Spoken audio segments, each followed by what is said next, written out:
యాత్రా కీర్తన 130వ కీర్తన. యెహోవా, అగాధ జలములో నుండి నేను నీకు మొరపెట్టుచున్నాను. ప్రభువా, నా ప్రార్థన ఆలకింపుము. నీ చెవియొగ్గి నా ఆర్తధ్వని వినుము. యెహోవా, నీవు దోషములను కనిపెట్టి చూచిన ఎడల ప్రభువా, ఎవడు నిలవగలడు? అయినను జనులు నీ యందు భయభక్తులు నిలుపునట్లు నీ యొద్ద క్షమాపణ దొరుకును.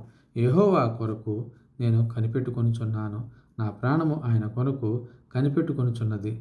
ఆయన మాట మీద నేను ఆశ పెట్టుకొని ఉన్నాను. కావలి వారు ఉదయం వరకు కనిపెట్టుకొనుట కంటే ఎక్కువగా నా ప్రాణము ప్రభు వరకు కనిపెట్టుచున్నది.